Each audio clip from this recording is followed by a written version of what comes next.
A mercenary who spent his life beneath nobles dies protecting his men, then wakes 15 years in the past as Lucian Valdeck, the Grand Duke's discarded third son. With battlefield experience, future knowledge, and a body blessed for swordsmanship, he is finally given every advantage he once lacked. But power inside House Valdeck is never free.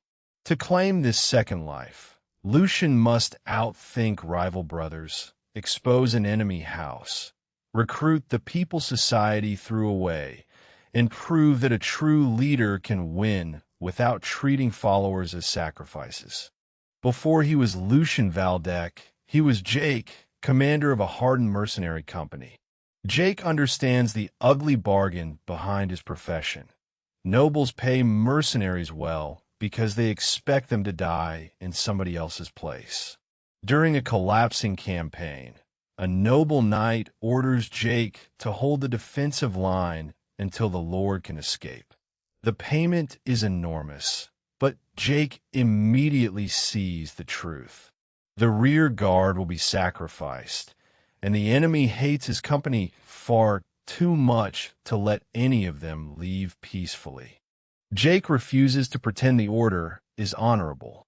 If he accepts, his men die with him. If he kills the knight and offers both commanders' heads, his soldiers might escape. The knight respects Jake's responsibility, but still defeats him in a single, overwhelming strike. Jake dies thinking about the talent and noble training he could never possess. Then he wakes to a servant boy slapping him awake and calling him young master. His scars and calluses are gone, and the face in the mirror belongs to a beautiful blonde noble named Lucian. By questioning his frightened attendant Hans, Jake learns exactly whose body he occupies. Lucian Valdeck, 16-year-old third son of Grand Duke Sigmund Valdeck. He is also awakened 15 years before Jake's original death. The old Lucian was a sickly recluse who should have died after taking sleeping medicine. For a common-born mercenary who spent his life trapped beneath knights and nobles, this new bloodline is an astonishing second chance. Jake decides to stop looking backward and live fully as Lucian, while keeping his past life knowledge secret. Lucian walks through the estate for the first time in more than a year and notices every servant staring. That isolation gives him an advantage. Very few people know the old Lucian well enough to recognize how completely his personality has changed. Head butler Edwin soon appears and politely escorts him to his father. Grand Duke Sigmund is no warm, indulgent parent. He believes Lucian staged a weak suicide attempt for attention and opens their reunion by calling him a disgrace. Lucian must survive this audience without exposing the soul now living in his son's body. Sigmund condemns Lucian for hiding in his room after his mother's death and neglecting every duty attached to the Valdeck name. Instead of shrinking as the old Lucian would have, Lucian apologizes, accepts responsibility, and then turns the accusation back with careful honesty. If his father is angry because he cares, Lucian says, then he should also be glad his child survived. The bold answer shocks both Sigmund and Edwin. Lucian is gambling on what he remembers about the Grand Duke. Sigmund despises a timid flatterer, but he respects a man willing to defend his convictions. The gamble works. Sigmund is amused rather than enraged, and gives Lucian one final chance to prove that his change is real.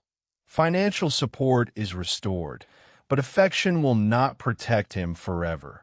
Only ability and service to the house will. Lucian immediately focuses on repairing the body the former owner neglected. His past life taught him that strength depends on opportunities commoners rarely receive, and this time he has wealth, status, and knowledge of discoveries that have not happened yet. His first plan is to obtain an overlooked herb and recreate an elixir that can transform a warrior's future. Keeping a low profile, Lucian takes Hans to an ordinary herbalist instead of the prestigious alchemist guild. He is searching for moonlight herb, a plant currently dismissed because no alchemist knows how to process it.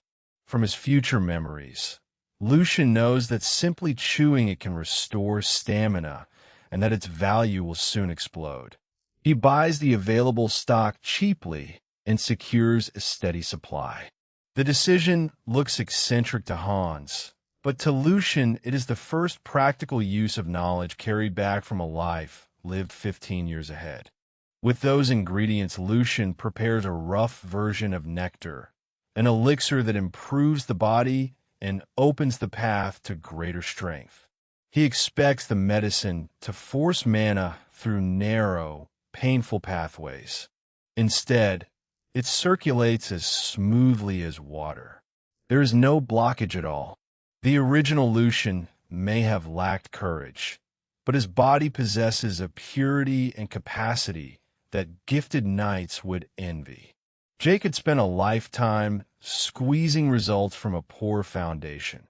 Now his experience sits inside a body seemingly made for swordsmanship. For the first time, his old impossible dream feels reachable. Days of exercise and mana circulation begin changing Lucian from within. His appearance remains slender, but his strength, breathing, and control improve at a pace that would be impossible for an ordinary beginner. Hans worries that his master is pushing too hard, while Lucian is almost giddy at discovering how responsive this body is. The contrast is painful and exhilarating. The former owner hid from the world despite possessing extraordinary talent, while Jake struggled his whole life with almost none. Lucian resolves that this gift will never again be wasted behind a locked bedroom door. Lucian next walks into the family training grounds, a place the old Lucian avoided after being humiliated by his second brother, Geordie.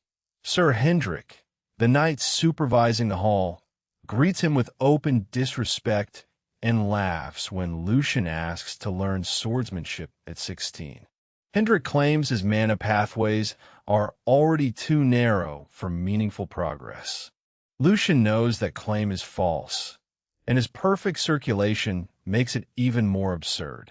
Instead of leaving in shame, he calmly questions the instructor until Hendrik's lies become obvious, just as Geordie arrives to find his old victim no longer afraid of him. Lucian presses Sir Hendrik on the accepted age for opening mana pathways.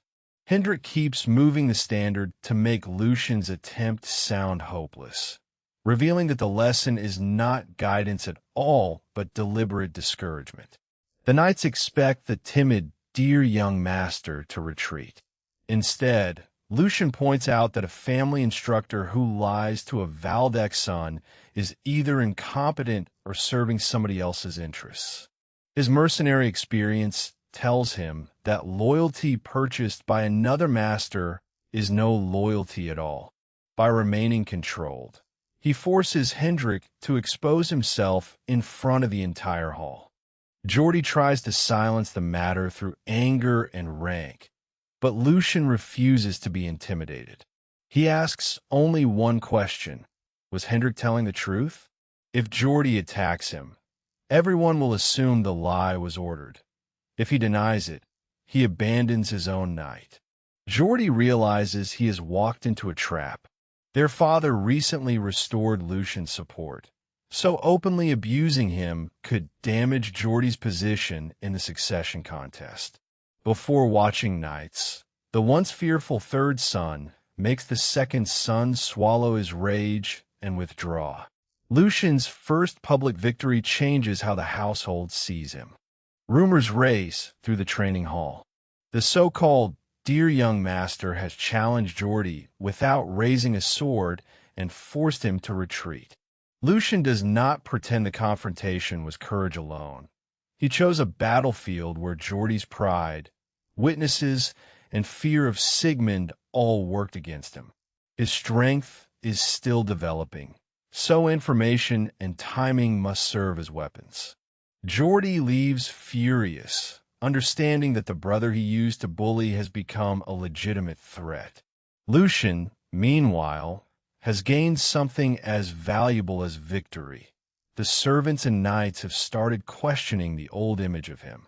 Geordie cannot strike Lucian openly, so the retaliation arrives through paperwork and servants. Lucian's allowance is suddenly reduced, Hans's salary is cut, and the residence budget is squeezed. Lucian follows the money to the treasurer, who is terrified by the accusation of embezzlement and produces the submitted accounts. The instructions came from Jenny, Lucian's own head maid and the daughter of Geordie's former nanny. She technically serves Lucian while answering to his rival. The discovery reveals how little control the old Lucian held over his own home, and gives the new Lucian a clear target. Jenny speaks to Lucian as though his authority is optional. She hides behind household procedure and Geordie's protection, confident that the third young master will never punish her. Lucian realizes the problem is larger than one dishonest budget. His entire staff has learned that obeying Geordie is safer than obeying the master whose rooms they serve. Removing Jenny immediately would only invite another puppet unless he first proves that his orders carry consequences. He therefore delays the confrontation, restores the facts on paper, and goes looking for someone capable of changing the balance of fear inside his residence. That search leads Lucian into a gambling house controlled by Black Shark Hugo, an underworld boss he remembers from his previous life. Hugo sees only an isolated noble boy with a purse full of money and plans to lure him into debt. Lucian sees a dangerous but capable man whose future crimes, secret passages, and ambitions he already knows. He deliberately sits at the card table and lets Hugo believe the trap is working. To everyone watching, the young noble has wandered into a predator's den. In reality, Lucian has chosen the den because he knows exactly where its hidden exits lead.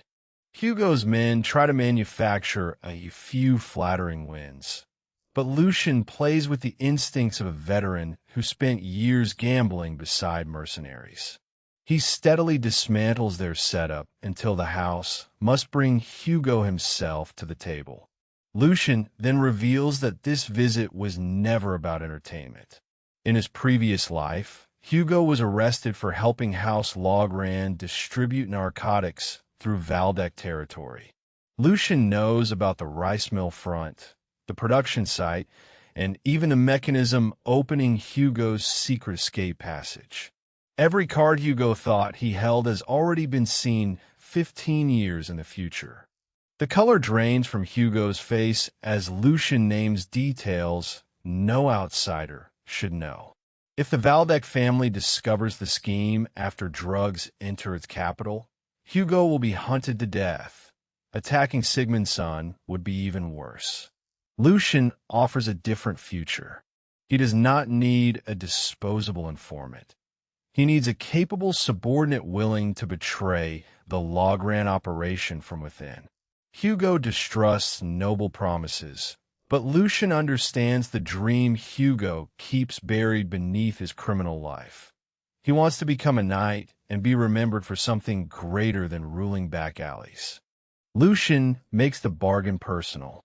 If Hugo serves him faithfully and earns sufficient merit, Lucian will stake the Valdeck name on giving him a path to knighthood. For a commoner, that promise is almost unbelievable, yet it is precisely why it has power. Lucian once carried the same unreachable dream and knows how desperately Hugo wants it. Hugo kneels, not because Lucian has physically defeated him, but because this young master offers the one reward no criminal employer ever would, a chance to change the meaning of his entire life. Hugo is formally introduced as an outside talent hired to serve the third young master. The household looks at the broad underworld boss with suspicion, while Hans worries about bringing such a dangerous man so close. Lucian accepts the risk because Hugo can do what polite servants cannot: make divided loyalties expensive. He orders Hugo to retrain the resident staff and prepare for the coming conflict with Jenny. The Alliance also gives Lucian a hidden blade against House Logran. Hugo will continue appearing loyal to the drug operation while quietly gathering the proof Sigmund needs to retaliate. Lucian gathers the servants and orders them to bring Jenny.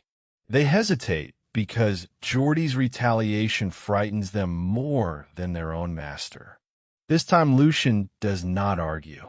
Hugo steps forward and brutally demonstrates that ignoring a direct order will no longer be painless. The lesson is harsh, but the hierarchy becomes unmistakable. Servants assigned to Lucian answer to Lucian. Once the fear shifts, the same people who refused him hurry to seize Jenny. The third young master has not suddenly become cruel for pleasure. He is dismantling a system in which his rival ruled his home through intimidation. Jenny invokes Geordie's name and family connections. Certain Lucian will stop before crossing his brother.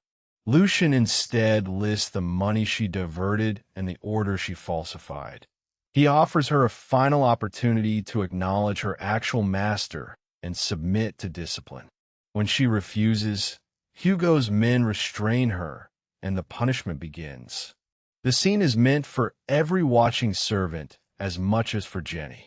Geordie's protection is no longer absolute, and inherited influence does not erase responsibility. News of the whipping reaches Geordie almost immediately, sending him racing toward Lucian's residence in fury. Geordie bursts into the room and demands that Jenny be released.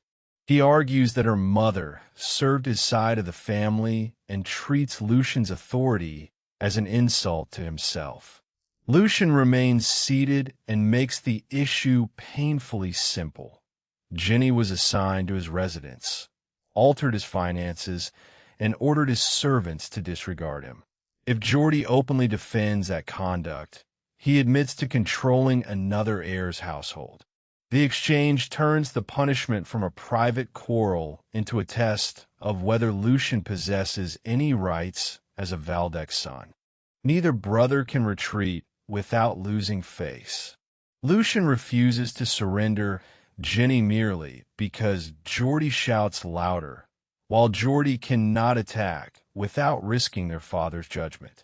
The confrontation ends with Lucian's control of his residence established and Geordie humiliated before the staff he once commanded.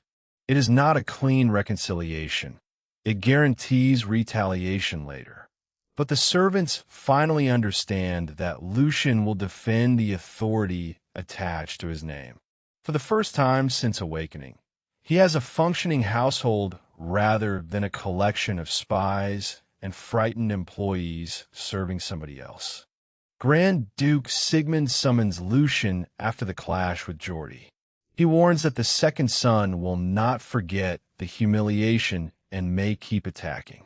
Lucian answers that restoring the proper hierarchy cannot disgrace House Valdeck. Sigmund secretly approves, but he also explains the rule governing the succession struggle. If Lucian contributes nothing while Geordie remains useful to the family, their father will favor Geordie regardless of who started the quarrel. Protection must be earned. Lucian recognizes the challenge behind the words and reveals that he has already found a contribution large enough to change the balance.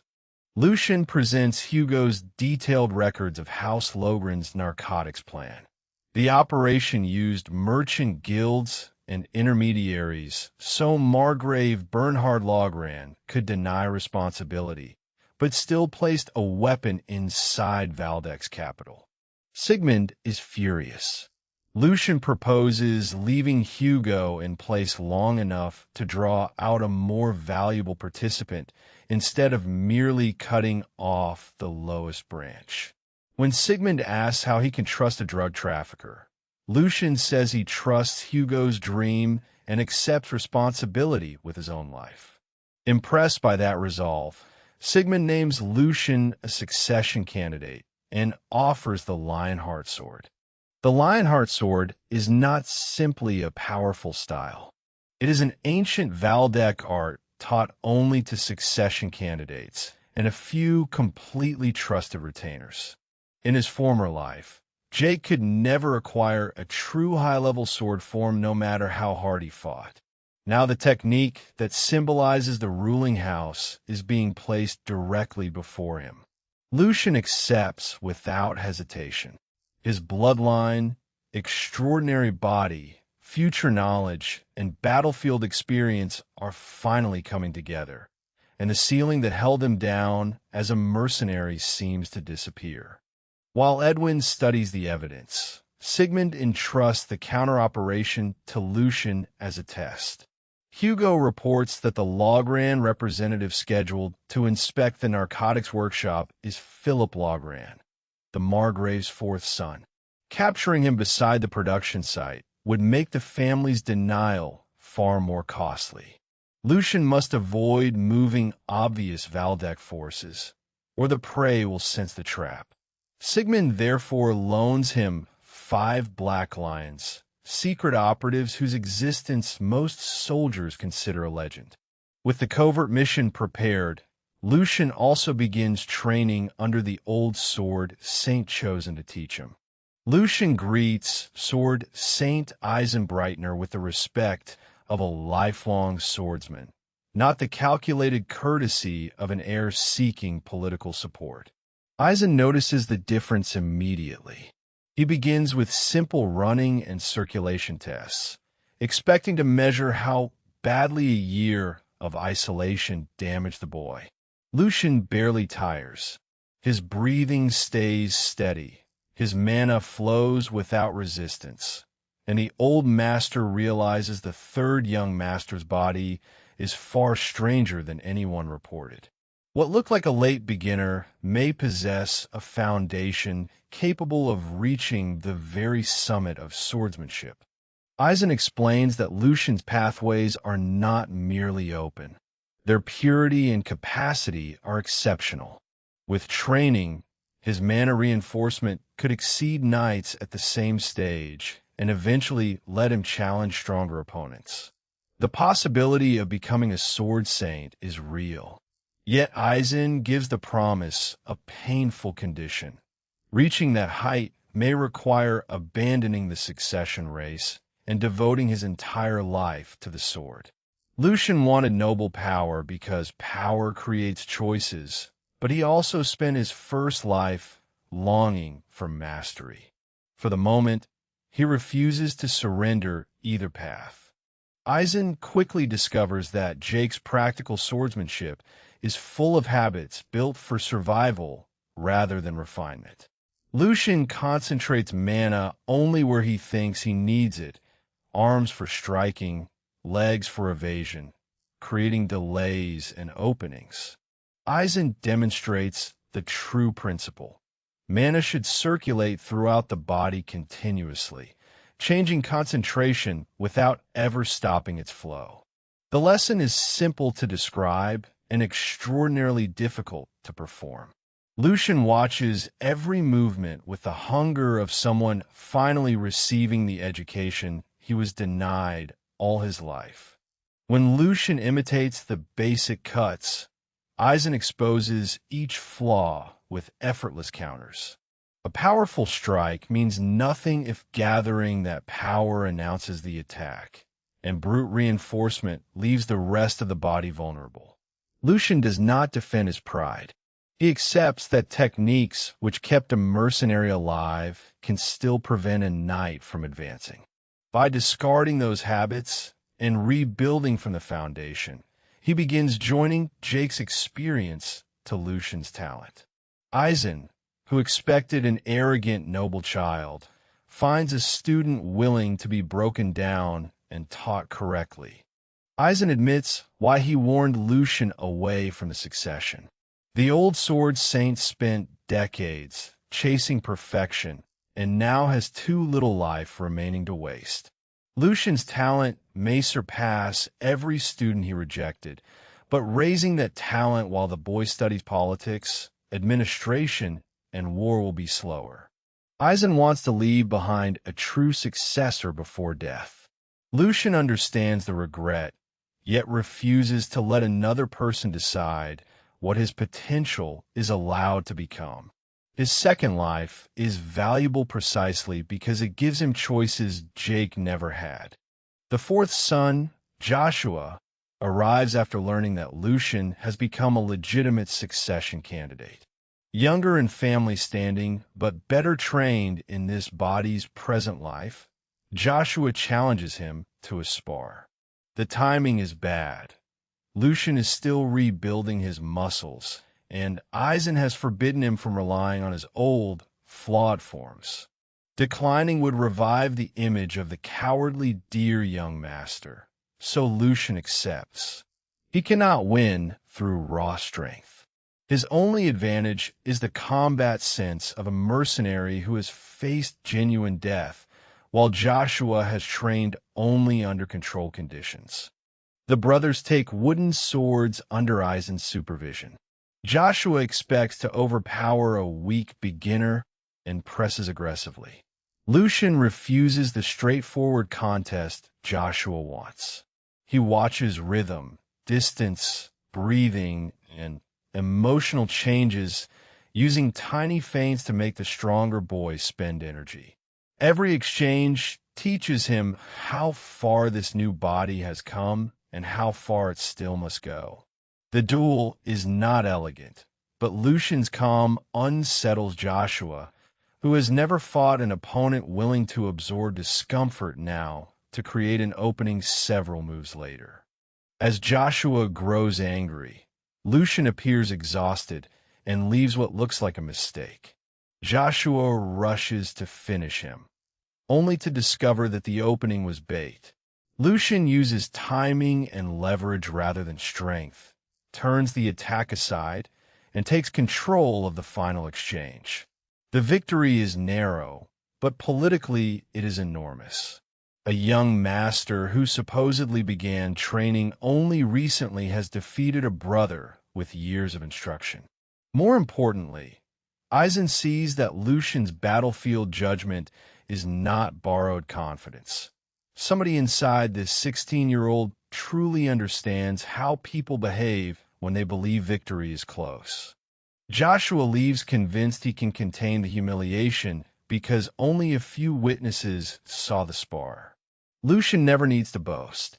The household is already watching every change around the newly active third son, and the rumor escapes faster than Joshua's retainers can stop it. His loss to a supposed beginner weakens the confidence surrounding the fourth son and strengthens Lucian's growing reputation. Lucian treats the result as one more step, not proof that he is invincible. His technique remains unfinished, and Eisen's lessons have shown him how dangerous real masters still are. When Sigmund tests Lucian's judgment, Lucian refuses to confuse one victory with the power needed to confront House Logran. Philip will arrive with trained escorts, while Lucian owns no formal night order of his own. Charging in for personal glory would only destroy Hugo's careful trap. Lucian asks for the minimum force required to finish the mission securely. Sigmund approves the answer and commits 5 black lions. The lesson is clear. A ruler's strength includes knowing when personal ability is insufficient and using the house's resources without gambling other people's lives for pride. At Bestra, the 5 legendary Black Lions meet Lucian's party in disguise. They test the young master's awareness before identifying themselves, then accept his command for the raid. Lucian is struck by the difference between stories and reality. Valdeck's shadow unit is not theatrical, only quiet, disciplined, and terrifyingly capable.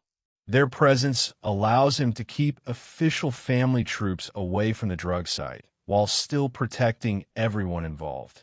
Hugo completes the production room illusion, and Philip Logran approaches believing he is inspecting an operation that remains completely under his family's control. Philip arrives with knights, servants, and a maid whose face jolts Lucian's memory. She is Felix, a peerless mercenary swordsman from Jake's old life. Except Felix was actually a woman hiding as a man, and her name is Felicia. Lucian cannot pause over the revelation. Hugo keeps Philip focused on the narcotics workshop while the Black Lions close every route of escape. A flash device throws the escorts into confusion, and the raid begins before Philip understands that the subordinate he came to command has already changed masters. Felicia responds to the ambush with the same instinctive brilliance Lucian remembers from his mercenary days. Even exhausted and dressed as a maid, she reads attacks almost before they begin. Lucian recalls how quickly Felix corrected flaws that took ordinary swordsmen years to understand, and realizes this is the genius Eisen once said he wished to teach. The mission still comes first, but Felicia cannot be treated like Philip's other followers. She is both a dangerous obstacle and a future sword saint whose talent will be destroyed if she returns to House Logran unchanged. A Black Lion engages Felicia while the remaining escorts are subdued. She fights to protect Philip because, however poorly the Lograns treated her, abandoning her assigned master would violate the only identity she has been allowed. Lucian steps in before the duel becomes fatal. He offers terms tied to honor. Settle the resistance through a direct contest, and the defeated side will submit without more bloodshed. Felicia distrusts him, but the alternative is watching every companion fall against Valdeck's hidden operatives. She accepts because a clean duel preserves both her pride and their lives. Lucian knows Felicia's old habits because Jake once fought beside her, and she once helped repair the gaps in his self-taught style. Felicia, however, has no idea that this noble boy carries those memories. She is faster, more gifted, and able to read mana movement with unnatural clarity.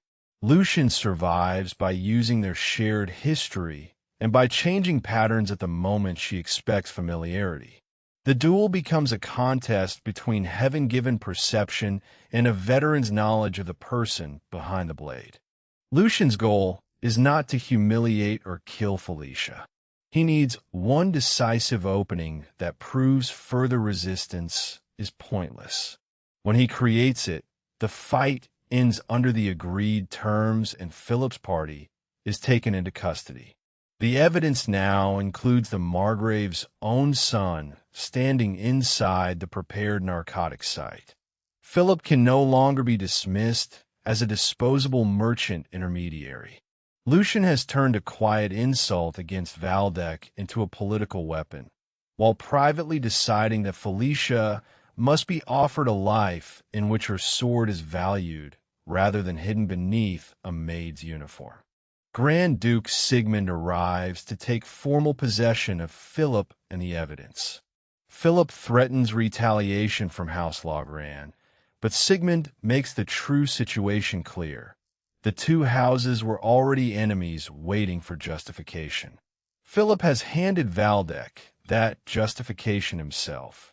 If Margrave Bernhard abandons his fourth son, Philip may lose more than status. If he defends him, the family accepts responsibility for the drug scheme. Lucian's plan succeeds because it forces every escape route to carry a heavy price. Back in Kelheim, Lucian asks that Hugo be granted knighthood. Sigmund refuses, not because Hugo is common-born, but because the merit is not yet sufficient for such a reward. Lucian accepts the ruling and spends his remaining request on Felicia instead. Permission to place the captured maid before Sword Saint Eisen. In the prison, Felicia initially believes Lucian wants her body and threatens to die rather than be violated. He answers that he wants her swordsmanship. He offers freedom, proper training, and recognition as the swordsman she has never been permitted to call herself. Felicia remembers discovering her talent as a child. A half-brother handed her a wooden sword as a cruel game, expecting an easy victim. Instead, she began seeing his balance, muscles, and intention so clearly that she overwhelmed him without training. Her father did not celebrate. As an illegitimate daughter and a girl, she was treated as a threat and pushed into service, forced to hide her gift. Becoming the male mercenary Felix was the only way she could test herself freely. Lucian's offer reopens the dream her family taught her to bury. Felicia cannot understand why a rival noble would spend a valuable reward on a captured maid. Lucian swears on the full name of Lucian Valdeck that he will introduce her to Eisen and allow her talent to bloom. In front of Sigmund and Hugo, he says she is a genius bound by status and gender, someone capable of becoming the next Sword Saint. The faith breaks through years of humiliation. Felicia has never considered choosing a lord because she never believed she could become a knight. Now she privately decides that, if the path opens, Lucian is the man she wants to serve. Eisen begins coldly, asking Felicia to pull a wooden sword from the stone floor and criticizing her crude mana control. Then he learns that nobody taught her, not even the meaning of circulation. He silently demonstrates mana moving inside his body, something the others cannot see, and Felicia copies it at once. Her eyes perceive mana directly. With that vision and her combat instinct, she can understand a master's technique without long explanations. Eisen's skepticism turns into shock as he realizes Lucian has brought him the impossible disciple he spent his life seeking. Eisen kneels in gratitude, admitting that pride made him reject many worthy students while he waited for perfection. Felicia gives him a final chance to pass on everything he knows. Because she lacks a secure family name, he offers to adopt her as his daughter and make her Felicia Brightener. She accepts when she immediately kneels to swear loyalty to Lucian. Eisen stops her. An oath belongs to a knight, and she has not earned that title yet. Lucian simply promises to wait. The quiet answer becomes a bond stronger than any forced pledge. Felicia's adoption and the successful strike against House Logran shake the estate. Lucian has defeated Geordie's influence, beaten Joshua in a spar, exposed an enemy operation, recruited Hugo, and delivered a once-in-a-generation disciple to Eisen. These are no longer lucky rumors. They are measurable achievements. Supporters of the other brothers begin treating the third son as a genuine candidate for family head. Lucian knows that sudden praise is as dangerous as contempt. His brothers have stronger foundations built over years, and every new success gives them a reason to unite against him. Sigmund summons Lucian, Geordie, and Joshua to a private meal. In a great noble house, gathering rival heirs is never casual. After the tense dinner, Sigmund explains the crisis at Bornholm, where eldest son Tristan is stationed. The Imperial Liberation Front is moving, and monsters are behaving as if a mass migration has begun decades too early. More Valdeck knights cannot be deployed without alarming neighboring lords and the Emperor. The family needs one heir to travel as support, hire forces already present in the region, and prevent the situation from turning into both a military and political disaster. Mercenaries can reinforce Bornholm without looking like a ducal army massing near the border, but they may flee if the orders become suicidal. Valdeck knights, bound to protect the territory, could then try to stop them and start a second battle inside the first. Tristan cannot personally watch every scattered unit. Sigmund therefore needs another blood heir whose presence carries enough threat to keep the contracts intact. Lucian understands this immediately because he has stood on the mercenary side of such conflicts. Geordie and Joshua see only the risk of serving beneath their eldest brother and remain silent. Lucian accepts the mission. He has never publicly commanded troops in this life, but negotiating with mercenaries is the one field where Jake's experience gives him a decisive advantage. Sigmund supplies the funds and assigns the 5 Black Lions as his escort. Their leader uses the name Raymond. The others also carry rotating aliases suited to covert work. Hans stays behind to guard the residence, while Hugo accompanies Lucian, eager to earn the merit required for knighthood. The journey to Bornholm becomes Lucian's first test beyond the controlled rivalries of the family estate. Near the border, Lucian encounters Valdeck knights chasing members of the Imperial Liberation Front. He intervenes in a mounted clash, breaks his own sword while knocking a fleeing fighter from the saddle, and orders the man captured alive. The knights are stunned to learn that the reckless-looking youth is the Grand Duke's third son. Hugo is horrified that Lucian risked himself before even reaching Tristan's command, but Lucian explains that mounted attacks have limited options and he acted from experience, not impulse. Raymond quietly begins reassessing the young master he was assigned to protect. Tristan has hired mercenaries, but cannot bring negotiations to a close. His rigid sense of fairness rejects paying more simply because the employer is desperate, while the company's no Bornholm needs them. Lucian enters an infield with drunken fighters and shocks them sober by smashing a bottle overhead. He identifies himself as Lucian Valdeck, Sigmund's son and Tristan's brother. The room changes instantly. These men may bargain with knights, but harming a member of Valdeck blood would bring a pursuit lasting decades. Lucian now has their attention, but fear alone will not create reliable soldiers. Instead of lecturing the mercenaries about honor, Lucian acknowledges what they actually want: money, survival, and an employer who keeps his word.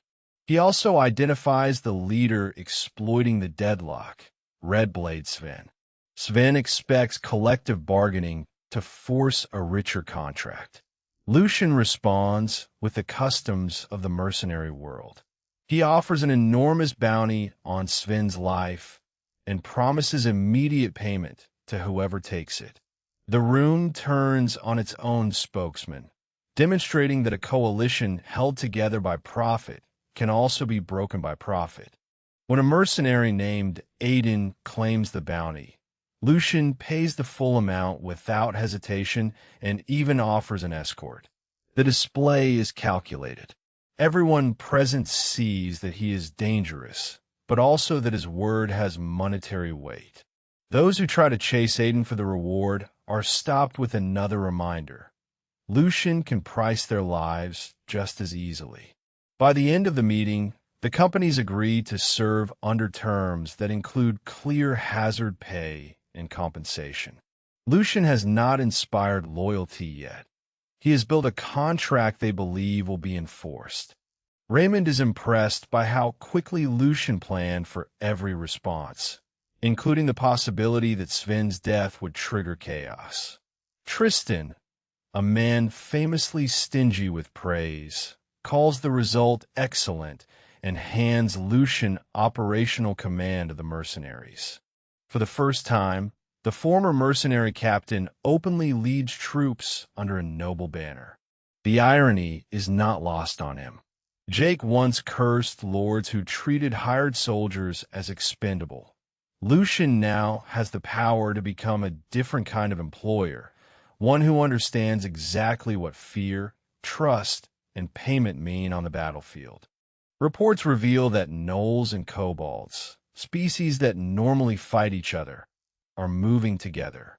Captured front members mention mages placing strange nodes through the forest. Lucian suspects the rebellion is being used by a black mage, someone willing to corrupt mana and sacrifice human lives. The Liberation Front believes its magical allies want political freedom. A black mage needs only victims and can disappear once the harvest is complete. The monster migration is therefore not a natural disaster. It is part of a ritual, and the rebels may not understand the horror they are helping create. Lucian questions a captured young rebel without pretending to be a mage. He bluffs just enough knowledge about corrupted mana, nodes, to make the prisoner reveal what the front was ordered to build. The young man slowly realizes that the cooperating magician may be planning a sacrificial ritual, not liberation. Lucian waits rather than threatening him into silence. He needs the prisoner to choose between loyalty to an ideal and preventing a massacre. The crucial detail finally emerges. Monsters will attack Grieve City as a diversion before the front strikes Bornholm Castle. To the rebels, Grieve is only a distraction because its large population will force Bornholm to send troops. To a black mage, that population is the prize. Lucian concludes that the magician intends to turn the fake attack into a genuine slaughter, gather sacrifices, and abandon the front. He brings the warning to Tristan. The eldest brother understands the military logic, but hesitates to gamble Bornholm's fortress on a theory. Their disagreement reveals two styles of command. Tristan weighs acceptable losses to protect the strategic whole, while Lucian looks for a plan that refuses the sacrifice entirely.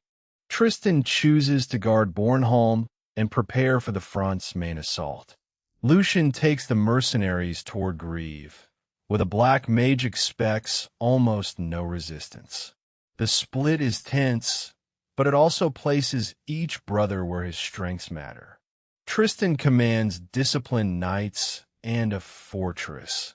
Lucian commands irregular fighters in a city with little more than a low wall. Raymond worries that the third young master has never led a public battle in this life. Lucian cannot explain that Jake spent years doing exactly that, often with worse men and fewer resources. At Grieve, Lucian avoids forcing scattered mercenary companies into an elaborate formation they cannot maintain. He establishes simple sectors, signals, fallback rules, and extra pay conditions. The relaxed posture troubles Raymond, who expects frantic fortification. Lucian knows overtraining unfamiliar units days before battle can create more confusion than readiness.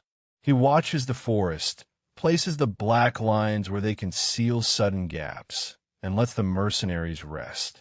When movement finally surges from the trees, the city appears to the enemy exactly as intended, soft, unprepared, and ready to be consumed. Gnolls and kobolds pour toward Grieve under corrupted magical control. The mercenaries begin as a frightened rabble, but Lucian moves through them with the language and pressure of a captain they instinctively understand. He shouts precise orders, closes gaps personally, and leaves no time for panic to spread. Every company retains its familiar fighting style while supporting the sections beside it. Raymond, prepared to seize command if Lucian failed, realizes the opposite has happened. The young master is reading the whole wall and responding before even the black lines can intervene. Hugo experiences his first true battlefield and nearly freezes in the chaos. Lucian calls to him, with rough humor, reminding him that this is the world a knight must survive. The exchange steadies Hugo and even draws laughter from nearby mercenaries. That moment matters. Soldiers who can laugh stop feeling like isolated men waiting to die and begin acting like a unit. Lucian is not winning through a miraculous sword alone.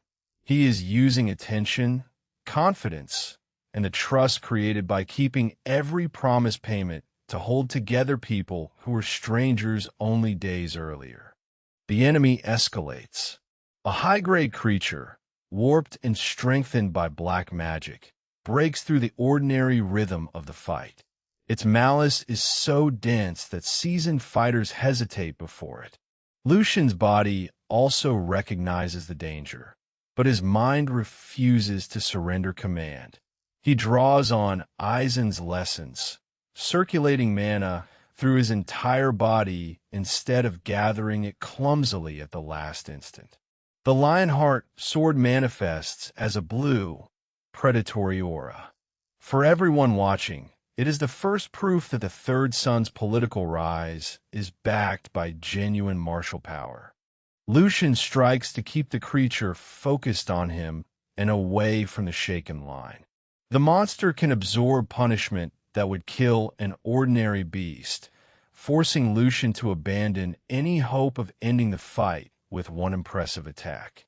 He changes angles, tests its responses, and turns survival into information. The duel is dangerous not only because of strength, but because the creature was made to break human nerve. Each time Lucian stands again, the mercenaries behind him recover enough courage to keep the lesser monsters from flooding past. Lucian's defensive greave becomes a contest of endurance. He races from breach to breach, saves mercenaries who lose focus, and refuses to let a single collapse widen into disaster. Hugo and Raymond see what separates command from individual skill.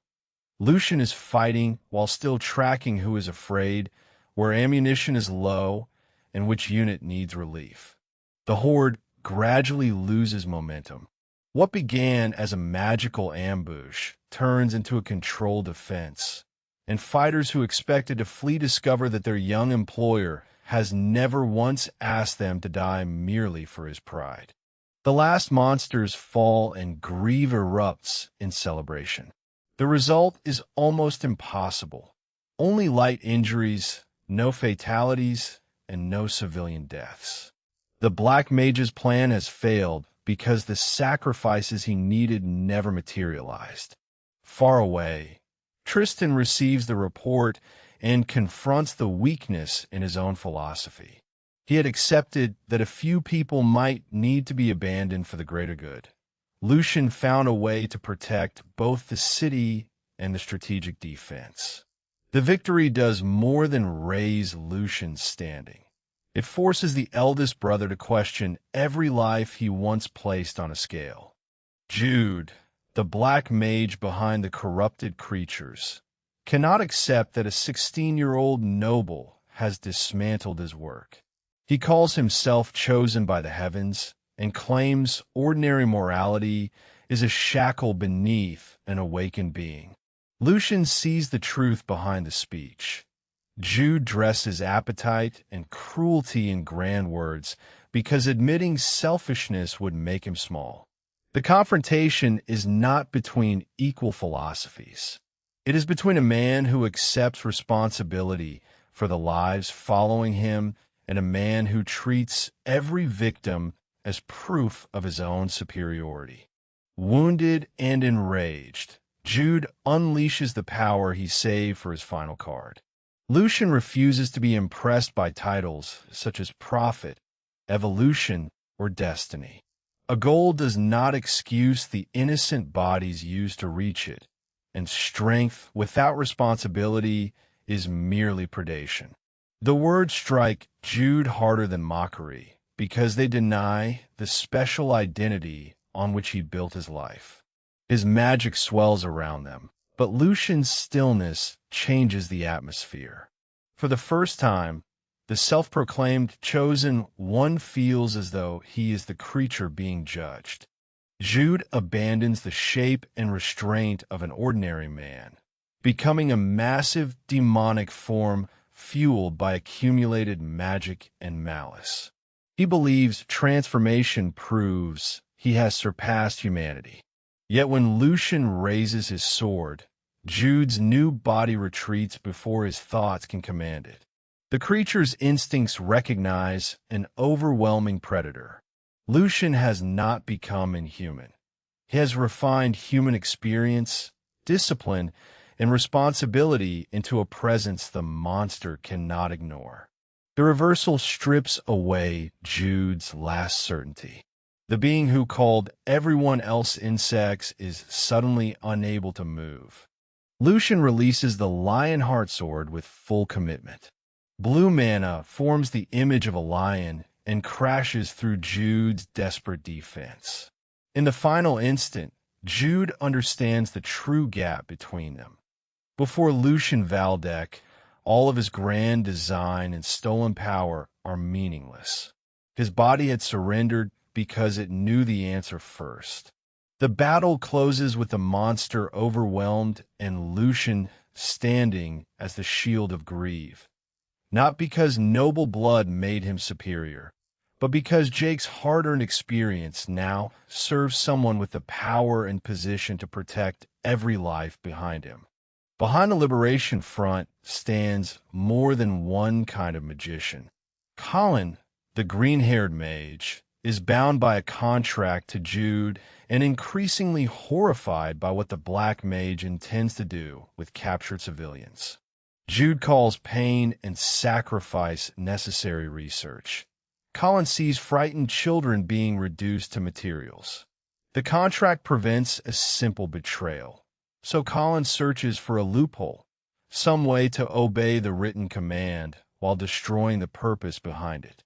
His private resistance becomes an unpredictable factor neither the Front nor the Valdecks have accounted for. Lucian and Tristan compare the rebel movement with the monster attacks and finally separate the two objectives. The Liberation Front wants a political victory at Bornholm, while Jude wants a densely populated place where lives can fuel his magic. Raymond and the Black Lions trace collaborators and corrupted nodes through the forest. Lucian argues that protecting Grieve does not require exposing every secret or moving the entire ducal army. A smaller mercenary force can spring the trap while Tristan's knights hold the strategic fortress, denying both enemies what they expect to gain. Tristan's instinct is to protect Bornholm even if Grieve must be sacrificed. From a commander's map, the fortress is the region's shield and the city is the smaller weight on the scale. Lucian understands the reasoning because mercenary captains also make brutal choices, but he refuses to accept that the choice is unavoidable. Grieve's people are not numbers, and the Black Mage's ritual will create a threat larger than one lost city. The brothers' conflict sharpens. One trusts disciplined sacrifice, while the other insists that better information can create a third option. Lucian leaves the fortress with Hugo, Raymond, the Black Lions, and the mercenary companies he recently brought under control. The enemy assumes those forces remain divided and unreliable. Along the way, scouts and magically driven beasts test the column. But Lucian keeps the march quiet and refuses to reveal its full strength. Tristan watches his younger brother take responsibility for the more uncertain front. If Lucian fails, Grieve becomes a field of sacrifices. If he succeeds, the victory will prove that the third son can do more than negotiate. He can command under genuine battlefield pressure. The Liberation Front begins its operation believing the monster attack will empty Grieve's defenders and pull attention away from Bornholm. Their mages prepare destructive spells, while Jude drives the corrupted creatures forward. Colin is ordered to unleash lightning as part of the assault, but the contract's wording gives him room to choose where that power lands. On both fronts, everyone is acting on incomplete assumptions. The rebels think the city is exposed. Jude thinks Colin is obedient, and Tristan still fears that Lucian's improvised army will break when the killing begins. Lucian deliberately allows enemy scouts to see an apparently weak defense. Behind the low walls, his companies are divided into simple sectors with clear fallback orders and promised bonuses for danger. The Black Lions stay hidden as a reserve rather than displaying their strength. This is the kind of preparation Jake understands. Not an elegant parade formation, but a structure rough soldiers can remember while terrified. When the enemy commits, the trap closes. Grieve is not an abandoned offering. It is a defended city waiting for monsters that believe their prey cannot fight back. Before the main horde reaches the walls, Lucian strikes enemy scouts and corrupted beast handlers in the forest. His mercenary instincts return in full. He uses darkness, speed, and confusion rather than announcing himself through a formal duel. The sudden attack prevents the handlers from adjusting their plan and sends incomplete reports back to Jude. Raymond observes that Lucian can move like a covert soldier one moment and issue noble commands the next. The two halves of his life are no longer competing identities. Together, they make him far harder for an enemy to predict. The closer Lucian moves toward the ritual's center, the more violently the forest's mana reacts. Lesser fighters would be overwhelmed by the malice saturating the beasts, but Lucian's pristine pathways let him circulate mana without losing control. Eisen's training turns that flow into the blue aura of the Lionheart sword. Lucian orders the others to clear the surrounding creatures while he draws the strongest threat toward himself. He is taking the most dangerous position, yet the decision is tactical rather than theatrical. Only his body and technique can resist the pressure without the formation collapsing. At the ritual's center, Jude presents himself as a being beyond ordinary humanity. He claims that awakening to magic freed him from common morality and that every victim is a necessary step in a grand design. Lucian listens without reverence. To him, the speech resembles every noble excuse Jake once heard before mercenaries were sent to die. Dressing selfish desire in words like destiny does not make it noble. Jude is not evolving humanity. He is refusing responsibility for the pain he causes while demanding that weaker people admire him for it. Jude attacks through corrupted mana and a body already changing beyond human limits. Lucian uses disciplined circulation, short movements, and the timing learned across two lives to survive the first exchange. He does not chase a dramatic finishing blow while the enemy's power remains unknown. Each block and counter forces Jude to reveal another card. The Black Mage grows furious that a boy who has not even come of age can look at him without fear.